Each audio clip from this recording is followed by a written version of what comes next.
নমস্কার বন্ধুরা, আমাদের চ্যানেলে স্বাগতম। ডিএ নিয়ে একটা গুরুত্বপূর্ণ আপডেট। তো বন্ধুরা, আরও 5% ডিএ বাড়ালো রাজ্য সরকার। কেন্দ্রীয় সরকারি কর্মীদের সঙ্গে আরও কমলো ডিএর ফারাক। তো বন্ধুরা, ডিএ সংক্রান্ত আপডেটটি নিয়ে আমরা স্টেপ বাই স্টেপ আলোচনা করব। তো অবশ্যই আপনারা ভিডিওটি স্কিপ না করে অবশ্যই পুরোটা দেখবেন। তো তার আগে বলে রাখি, যে সকল বন্ধুরা আমাদের চ্যানেলে নতুন, আমাদের চ্যানেলের পাশে সাবস্ক্রাইব বাটন, সাবস্ক্রাইব করার পর পাশে যে বেল আইকন সেটিও প্রেস করবেন। লেটেস্ট ভিডিও আপডেটগুলি সবার আগে পেয়ে যাবেন। দেখে নেব আজকের ডিএ সংক্রান্ত গুরুত্বপূর্ণ আপডেটটি।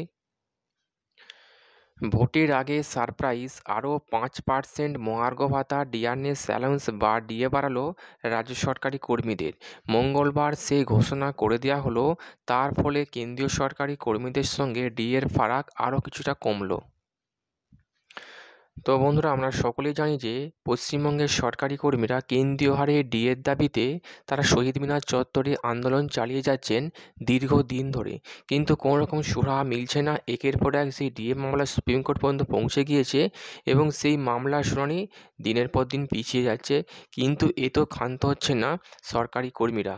এবং সামনে লোকসভা ভোট, সেই লোকসভা ভোটকে মাথায় রেখে পশ্চিমবঙ্গের মুখ্যমন্ত্রী মমতা বন্দ্যোপাধ্যায় সরকারি কর্মীদের ক্ষোভকে প্রশমিত করার জন্য নবান্নে ইতিমধ্যে অর্থমন্ত্রীর সঙ্গে বৈঠক সেরেছেন এবং তিনি বারংবার বলেছেন, আমাদের বকেয়া অর্থ কেন্দ্রীয় সরকার আটকে রেখেছে, যার জন্য আমরা ডিএ দিতে পারছি না। সে সমস্ত বকেয়া অর্থ কেন্দ্রীয় সরকার দিয়ে দিলেই আমরা সরকারি কর্মীদের বকেয়া ডিএ সমস্ত মিটিয়ে দিতে পারবো। কিন্তু এই সমস্ত শুনতে নারাজ সরকারি কর্মীরা।